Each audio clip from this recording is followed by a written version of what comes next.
Biasanya kan kalau Kanwil setelah melakukan kajian selesai ya, melakukan rekomendasi apapun, ini harusnya seperti ini, udah jadi laporan. Nah, yang berbeda di pemberdayaan UMKM ini adalah bagaimana Kanwil menerapkan teori-teori itu. Kanwil mengatakan bahwa Kanwil UMKM ini membutuhkan pembiayaan sehingga harus bla bla bla bla. Nah, biasanya di dalam kajian seperti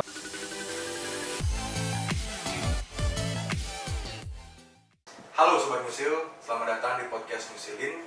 Kali ini kita akan berdiskusi tentang UMKM dan program YouFind bersama dengan narasumber yang berkompeten dalam bidangnya.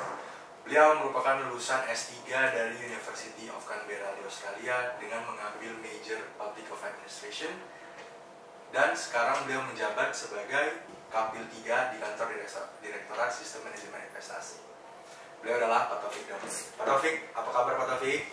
Alhamdulillah. Kita langsung aja Pak ya. Oke. Saya mau tahu Pak, apa sih UMKM itu Pak?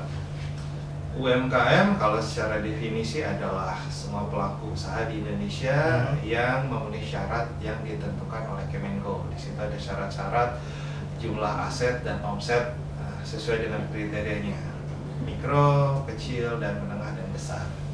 Berarti sebuah usaha itu dapat dikatakan termasuk golongan UMKM itu berarti ada modal tertentu ya Pak? Ada modal tertentu, jumlah aset dan omsetnya.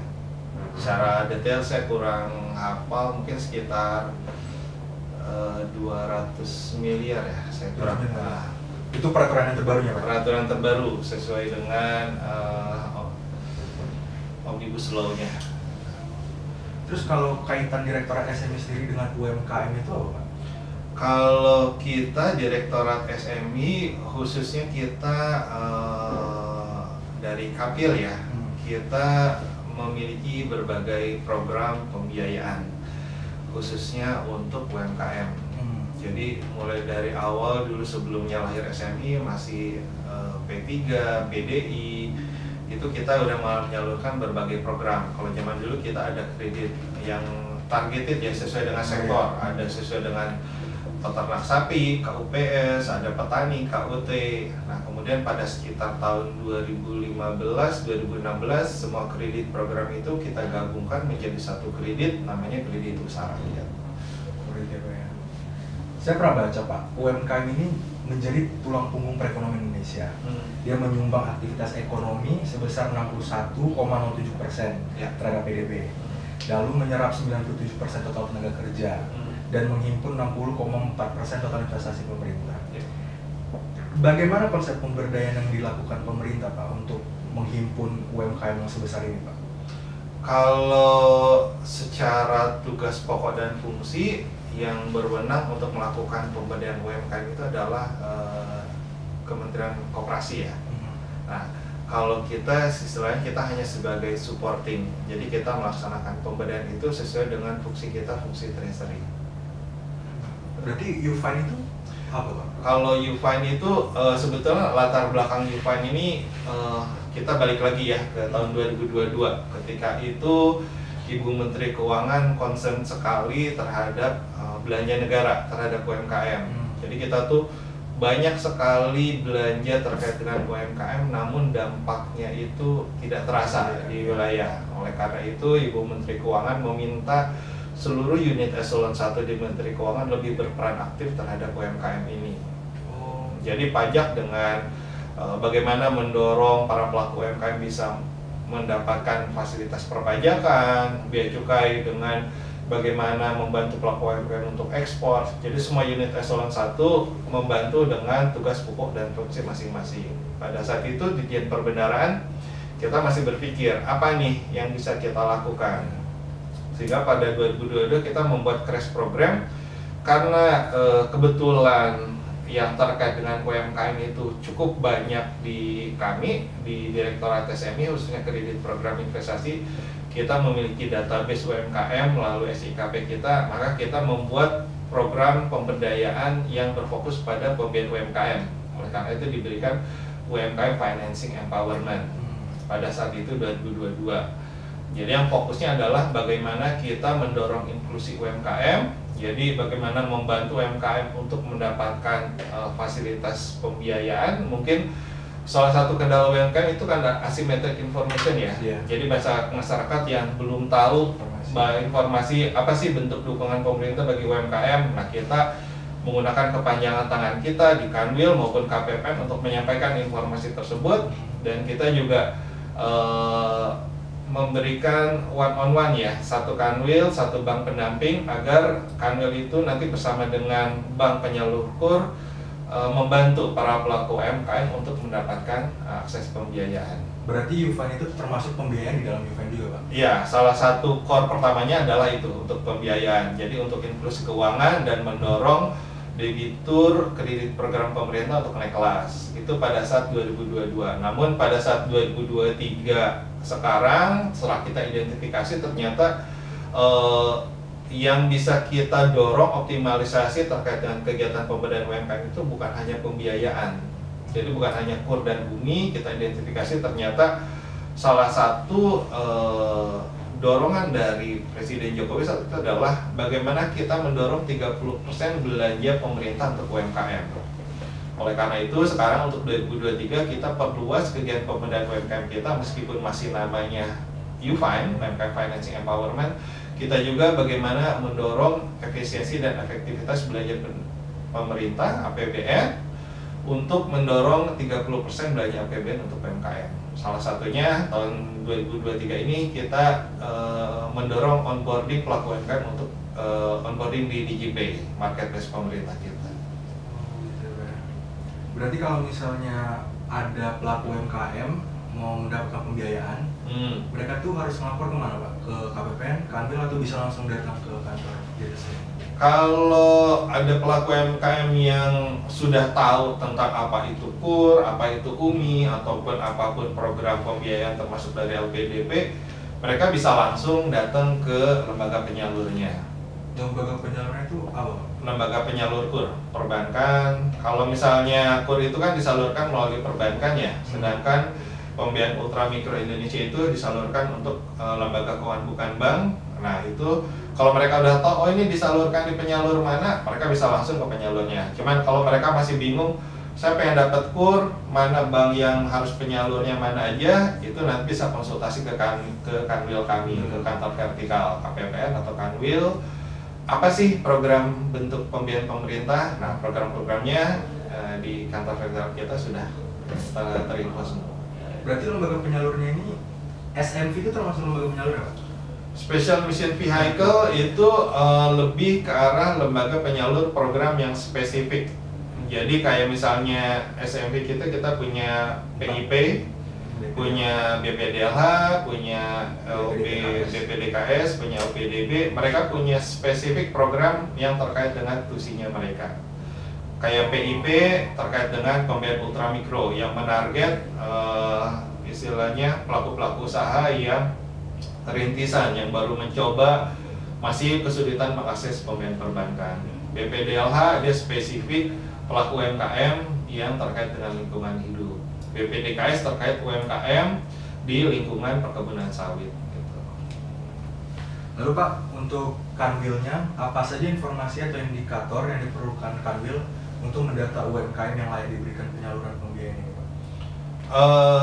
Kalau data dan indikator, kalau kita Kanwil sifatnya pasif ya. Jadi kita hanya melakukan sosialisasi ke masyarakat, karena balik lagi, siapa sih yang memiliki tugas tanggung jawab terhadap pelaku UMKM ini adalah Kementerian Koperasi, yang kalau di daerah itu adalah Dinas Koperasi. Makanya Kanwil di sini tugasnya adalah menjalin kerjasama dengan unit-unit di daerah, yaitu Dinas Koperasi, Dinas Pertanian, Dinas Perikanan, untuk menyampaikan adanya program kita terkait dengan pembiayaan pemerintah, dan nanti tugas dinas itulah yang akan menyampaikan kepada masing-masing UMKM-nya. Jadi kita jangan sampai mengambil tugas dan fungsi dari Kementerian Koperasi maupun Dinas Koperasi.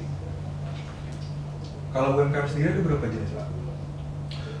Maksudnya berapa jenis? Kalau saya waktu itu udah baca, UMKM itu ada UMKM rintisan, siap mandiri regional, siap mandiri nasional, dan UMKM ekspor.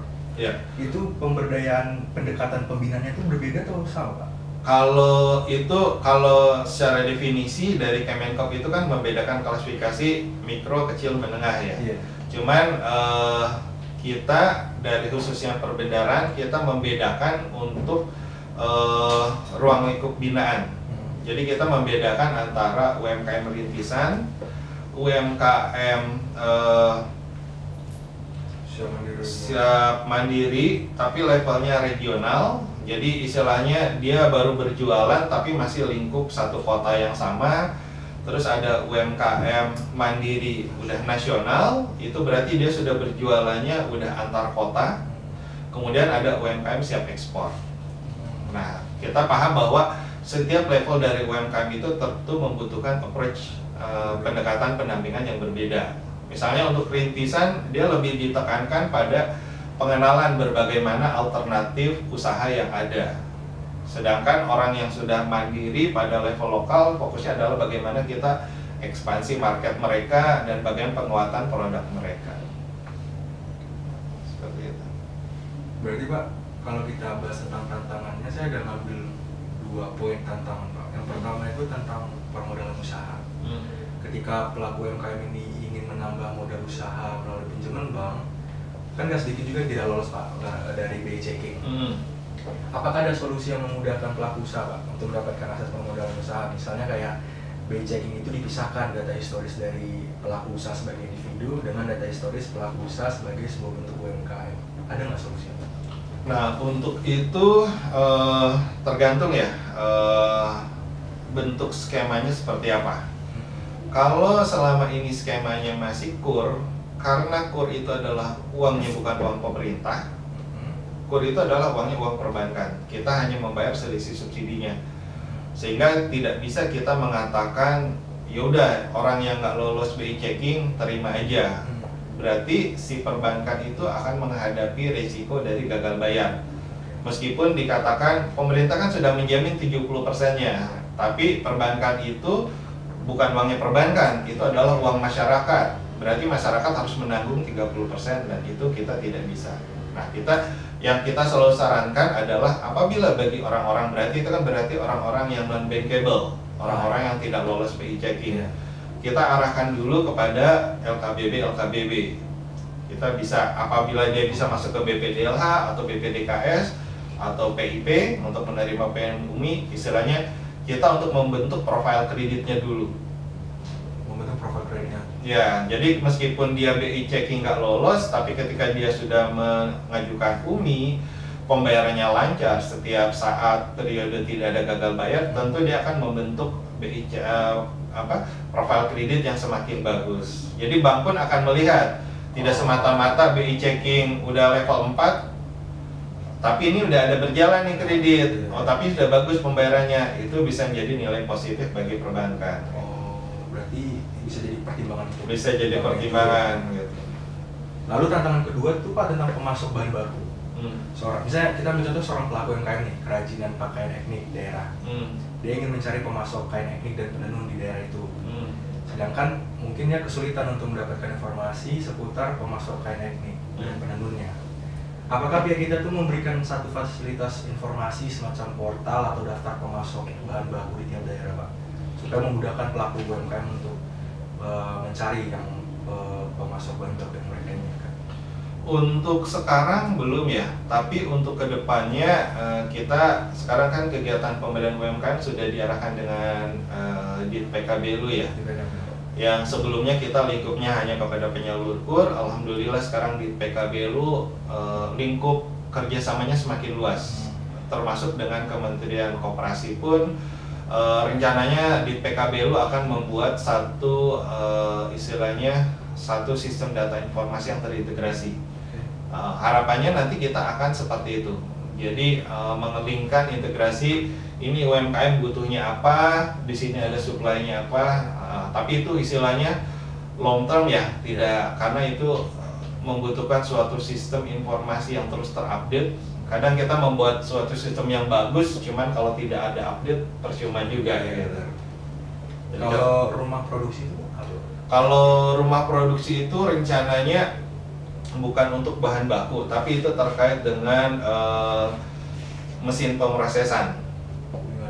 Jadi kadang kayak untuk kerajin furniture ya, Mereka membutuhkan sebuah alat yang mahal untuk proses pemulusan, pemotongan, dan itu kalau untuk UMKM untuk membeli satu produk itu biayanya terlalu besar. Nah, sehingga rumah produksi ini sebetulnya sudah dijaga oleh Kementerian Koperasi UMKM. Mereka membuat satu rumah produksi di mana pelaku UMKM bisa menggunakan bersama-sama rumah produksi itu untuk misalnya pemrosesan kayu sampai siap jadinya. Tapi itu di setiap daerah udah ada Pak rumah produksi bersama? Belum. Hanya beberapa wilayah. Nah, itu juga yang kita salah satu target dari program investasi pemerintah adalah bagaimana kita bisa mendorong sentra-sentra industri baru, karena kita yakin kita paham lah ya, kalau untuk kita berharap pada APBN itu kemungkinan akan lama untuk mengcover seluruh Indonesia gitu. Nah, melalui investasi pemerintah, bagaimana kita mengundang investor dari luar untuk berinvestasi di Indonesia, berharapannya akan semakin luas wilayah yang bisa di-cover dengan rumah produksi. Tapi informasi tentang keberadaan rumah produksi ini bisa dilihat dari mana Pak? Rumah produksi untuk saat ini masih di Dinas Koperasi ya. Tapi nanti kita harapannya adalah sistem informasi yang kita bangun itu menjadi di dalam ID Fund itu one stop information, di mana di situ masyarakat bisa tahu apa sih bentuk-bentuk dukungan yang ada, termasuk bentuk pelatihan. Selama ini kan banyak sekali unit-unit yang melakukan pelatihan.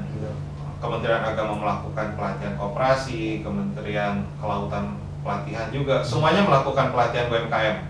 Tapi sangat sedikit masyarakat yang tahu. Nah, yang kita coba kembangkan di dalam sistem informasi perbedaan ini adalah menggabungkan semua informasi itu, kita pasang di dashboard di Kanwil ataupun KPPN ataupun online, dan masyarakat bisa tahu. Saya mau membutuhkan pelaku pelatihan ini, siapa yang melakukan pendampingan. Jadi konsep pelatihan yang Ditjen Perbendaharaan lakukan adalah bukan Kanwil yang melakukan pendampingan, tapi Kanwil tahu siapa yang melakukan apa gitu. Jadi nanti bisa mengarahkan pelatihan-pelatihan yang sesuai dengan kebutuhan UMKM. Berarti benar Kanwil itu cuma jadi pengawas saja Pak? Iya, sebagai koordinator. Connecting the dot-nya di daerah, sebagai yang Pak Dirjen arahkan bagaimana meningkatkan peran Kanwil dan KPPN sebagai financial advisor di daerah, bagaimana mengoptimalkan dan efektif dan efisiensi belanja pemerintah. Balik lagi Pak, kalau kurasi itu apa Pak? Kurasi produk UMKM itu gimana? Kalau kurasi produk UMKM itu sebetulnya kita jelaskan dulu step-step pemberdayaan UMKM yang dilakukan oleh Kanwil. Pada 3 bulan pertama dalam periode anggaran, Kanwil itu adalah melakukan analisa pemberdayaan UMKM. Di dalam analisa pemberdayaan UMKM ini adalah Kanwil melihat apa sih yang UMKM butuhkan, siapa yang sudah melakukan pendampingan selama ini, termasuk kendala-kendalanya. Di situ untuk memetakan. Jadi Kanwil mengetahui environment-nya lah UMKM di wilayahnya. Kemudian setelah 3 bulan, Kanwil melakukan diseminasi, melakukan sosialisasi atas finding yang sudah Kanwil lakukan di analisa sebelumnya. Kanwil menemukan, permasalahan UMKM di wilayah saya adalah seperti ini, solusinya kita seperti ini. Kita diseminasikan kepada stakeholder UMKM. Nah, fungsi diseminasi ini bukan hanya sosialisasi, tapi untuk mengikat kerjasama. Jadi mengikat komitmen bersama, ayo kita sama-sama meningkatkan UMKM di wilayah. Makanya diseminasinya disosialisasikan kepada para stakeholder yang memang melakukan pendampingan UMKM di masing-masing di daerah. Nah, setelah diseminasi, biasanya kan kalau Kanwil setelah melakukan kajian selesai ya, melakukan rekomendasi apapun, ini harusnya seperti ini, udah jadi laporan. Nah, yang berbeda di pemberdayaan UMKM ini adalah bagaimana Kanwil menerapkan teori-teori itu. Kanwil mengatakan bahwa Kanwil UMKM ini membutuhkan pembiayaan sehingga harus bla bla bla bla. Nah, biasa di dalam kajian seperti itu. Nah, Kanwil tentu membutuhkan sebuah mini lab untuk menerapkan semua teori-teori yang tadi. Nah, dipilihlah, berarti Kanwil harus membutuhkan sebuah UMKM percontohan. Nah, itu nanti Kanwil memiliki UMKM binaan. Nah, UMKM binaan ini tergantung dari kemampuan kanwil, bisa 1 atau 2 tiap kanwil. Nah, untuk menentukan UMKM binaan kanwil mana yang akan didampingi untuk menerapkan tadi kan teori-teorinya, oh ini wilayah saya ini banyak sumber daya yang belum dioptimalkan, UMKM-nya masih underdeveloped, sehingga harus dikembangkan. Dipilihlah UMKM-UMKM yang akan dibina oleh kanwil perbendaharaan. Nah, untuk memilih UMKM itu melalui proses kurasi. Nah, kurasi ini untuk menentukan, intinya bahwa keberhasilan dari pendampingan UMKM itu adalah sebagaimana keinginan dari pelaku UMKM untuk berkembang. Nah, nanti berarti kanwil memilih produk yang akan dikembangkan sesuai dengan tadi hasil analisa kanwil. Oh, ini misalnya produk jati, produk perikanan yang harus dikembangkan. Kemudian mencari pelaku UMKM yang memang ada keinginan untuk berkembang. Kemudian produknya pun layak untuk dikembangkan. Itu proses dari kurasi itu. Nanti menentukan, oke, dipilihlah ada 2 UMKM binaan, 3 UMKM binaan. Nah, UMKM ini bisa merupakan UMKM binaan bea cukai, UMKM binaan pajak, bahkan UMKM binaan dari unit lain. Jadi tidak suatu keharusan bahwa ini adalah UMKM yang eksklusif dari perbendaharaan, tapi yang kita lihat adalah UMKM ini memang layak untuk dikembangkan. Gitu. Berarti Pak, untuk keluaran dari program event ini sedikit berarti UMKM yang dibina? Kalau untuk piloting ya, karena kita sadar bahwa fokus dari kegiatan pendampingan kita adalah lebih ke arah bagaimana kita connecting the dot-nya dari kegiatan pendampingan UMKM di masing-masing wilayah. Jadi kalau tadi yang kita UMKM 1 itu adalah yang spesifik di day by day diawasi oleh kanwil ya. Tapi untuk di luar itu kita melakukan sosialisasi mungkin lebih banyak gitu. Kita melakukan sosialisasi 20 UMKM, 30 UMKM itu tidak terbatas. Tapi yang tadi dikurasi itu adalah yang memang betul-betul difokuskan gitu. Itu fokus pembinaan itu biasanya sejalan dengan program pemerintah juga atau acak? Sesuai dengan target yang ditentukan oleh Kemenq 1 ya, pembina UMKM. Jadi kita ada Pokja Pusat UMKM Kemenq 1 yang menargetkan. Jadi bea cukai sekarang targetnya ini ya, perbendaharaan targetnya ini. Nah, sekarang untuk 2023 ini target yang diberikan dari Pokja Kemenq Pusat ke Pokja UMKM perbendaharaan adalah inklusi keuangan dan digitalisasi DigiPay. Jadi 2 UMKM itu yang nanti kita coba dorong. Mungkin nanti 2024 akan beda lagi untuk targetnya. Terus Pak, untuk saya menemukan nih perbedaan dalam kelompok modal usaha dan modal tahunan di Undang-Undang Nomor 20 tahun 2008 dan PP Nomor 7 di tahun 2021. Apa yang menyebabkan perubahan pengelompokan ini, Pak? Itu kan yang lama dengan baru kan, bukan perbedaan. Jadi kalau misalnya yang lama ke yang baru itu jumlah aset dan omsetnya meningkat. Karena kalau itu pertimbangannya kalau nggak salah dulu karena sekarang scale up usahanya udah dengan inflasi, sebetulnya skala usaha itu udah lebih besar lagi. Jadi kalau kita menggunakan klasifikasi negara asing, kita lebih kecil lagi sebetulnya. UMKM-nya mereka itu untuk misalnya negara Malaysia, di kita itu udah menjadi usaha besar, bukan UMKM lagi. Jadi makanya ketika kita menggunakan persentase, angka kredit UMKM di Indonesia hanya 20%, di Malaysia 60%, ya wajar. Usaha besar mereka aja dianggap sebagai UMKM gitu. Jadi klasifikasinya jadi nggak apple to apple. Itu juga jadi kendala ketika kita akan membantu program pemerintah, misalnya subsidi kita IKM, subsidi KUR, apapun program pemerintah yang spesifik untuk kredit pelaku UMKM. Ketika dia klasifikasinya masuk menjadi pelaku usaha besar, mereka akhirnya tidak mendapat fasilitas pemerintah. Padahal di negara tetangga itu masih mendapat fasilitas perpajakan, fasilitas bea cukai, mereka masih mendapat. Makanya itu pentingnya scale up dari kategorisasi itu. Gitu. Kalau saya setujunya kategorinya disatukan dengan negara tetangga. Gitu. Tapi apa kemampuan pelaku UMKM kita udah mumpuni Pak kalau misalnya disamain sama negara tetangga? Bukan mumpuninya, tapi agar ketika kita memberikan fasilitas tidak terbentur oleh ketentuan itu gitu. Jadi kita masih bisa memberikan fasilitas kepada yang saat sekarang ada pelaku UMKM kategori besar. Sekarang kan mau ekspor nih, karena dia nggak dapat fasilitas UMKM, akhirnya tarifnya semuanya jadi tarif normal semua gitu.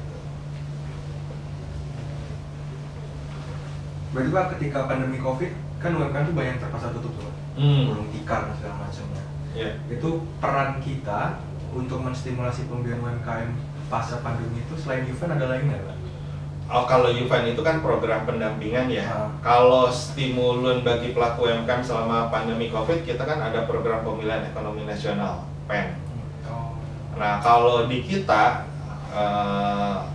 beberapa ada ya, PKN, masing-masing ada PA punya beberapa program. Nah untuk di Kapil sendiri terkait dengan kredit program, selama pandemi kemarin kita memiliki program subsidi bunga, subsidi margin. Itu apa Pak? Jadi kita memberikan tambahan bunga 6% bagi pelaku kur dan debitur non kur. Kalau pelaku apa tadi persen margin itu Pak? Subsidi bunga, subsidi margin itu tambahan top up. Jadi debitur kur itu kan mendapatkan bunga 6% kan? Selain dari subsidi yang sudah kita berikan 11%. Jadi si debitur itu hanya membayar 6%. Nah dalam subsidi bunga, subsidi margin itu kita kasih bunga lagi, tambahan lagi subsidi bunga 6%. Jadi pelaku usaha itu hanya membayar 0%. Itu selama periode 2020. Kemudian 2021 kita turunkan dari 6% menjadi 3%. Jadi debitur kur yang asal bunganya 0%, dia turun menjadi 3%. Berikut juga untuk pelaku usaha yang selama ini tidak menerima subsidi untuk debitur komersial, kita berikan juga subsidi 6% dan 3%. Harapannya adalah dengan adanya subsidi itu, beban dari pelaku usaha yang tutup, mereka tidak perlu membayar bunga lagi atau bunganya lebih rendah. Terus Pak, apa yang diharapkan dari program event ke depannya? Berarti ini masih berjalan 1 tahun Pak? Belum 1 tahun, 2022 itu kan baru crash program. Sekarang kalau konsepnya itu yang kita kembangkan, 2022 kita crash program, 2023 kita akan penguatan internal. Karena ini merupakan suatu hal yang baru kan, bagi Kanwil, bagi KPPN, bagi kantor pusat. Jadi kita akan penguatan SDM, kita melakukan dengan Pusdikat Anggaran, kita melakukan pelatihan-pelatihan bagi tenaga SDM Kanwil, KPPN, bagaimana untuk melakukan pendampingan UMKM, bagaimana melakukan kurasi, bagaimana melakukan analis kredit, semua prosesnya ada. Kemudian ada penguatan tata kelola, kita dengan didampingi oleh OTL untuk memperjelas siapa nih tugas pokok dan fungsi harus melakukan pendampingan. Harus clear, bagaimana di pusatnya, bagaimana di daerahnya. Kemudian kita pun mengembangkan sistem informasi manajemen. Bagaimana kita harapannya adalah Kanwil, KPPN mendapatkan sistem informasi yang terintegrasi, khususnya UMKM gitu. Jadi satu portal informasi UMKM, apapun tentang UMKM ada di situ. Tapi itu sudah digarap Pak, atau masih? Sudah digarap, masih terus berkembang gitu. Sambil sekarang masih tentang tata kelolanya, bagaimana pembagian kerjaannya, tanggung jawabnya di kantor pusat. Itu belum ada jelas nih Pak? Belum, sekarang masih proses dikembangkan.